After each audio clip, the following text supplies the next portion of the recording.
Subscribe कीजिए learn basics को और बेल आइकन को दबाइए कुछ नया सीखने के लिए। हेलो फ्रेंड्स, एक बार फिर से आप सभी का बहुत बहुत स्वागत है। मैं हूं विश्व। तो आज के इस वीडियो में हम लोग जानने वाले हैं कि माइक्रोसॉफ्ट वर्ड में कैरेक्टर या लेटर्स के बीच की स्पेसिंग जो होती है उसको कैसे बढ़ाते हैं। ठीक है, माइक्रोसॉफ्ट वर्ड पर बेसिक से लेकर एडवांस तक के वीडियोस देखने के लिए नीचे डिस्क्रिप्शन में प्लेलिस्ट का लिंक दिया है, वहां से जाकर के आप वो वीडियोस देख सकते हैं। तो चलिए शुरू करते हैं आज का वीडियो।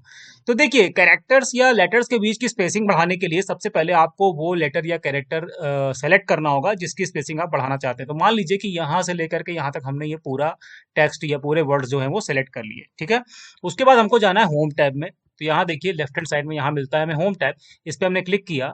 राइट साइड में चलिए और ये देखिए फॉन्ट वाले सेक्शन पे हमको जाना है। ठीक है, ये रहा फॉन्ट का सेक्शन। फॉन्ट के सेक्शन में ये देखिए एक छोटा सा एरो आपको यहाँ पर दिखेगा। ठीक, इस एरो पे आप क्लिक करेंगे तो देखिए फॉन्ट का ये एक विंडो ओपन हो जाएगा। ठीक है, इसमें हमको जाना है एडवांस में। ऊपर देखिए दो ऑप्शन मिलते हैं आपको, फॉन्ट और एडवांस। तो हमको क्लिक करना है एडवांस में।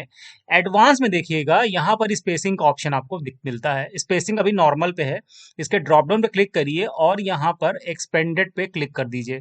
ठीक है, ये 1 pt है, इसको आप यहाँ से इंक्रीज कर सकते हैं। तो बस इस इंक्रीज करते जाइए। ठीक है, उसके बाद ये नीचे सैंपल भी दिखा रहा है, यहाँ पे देख सकते हैं आप, सैंपल भी देख सकते हैं।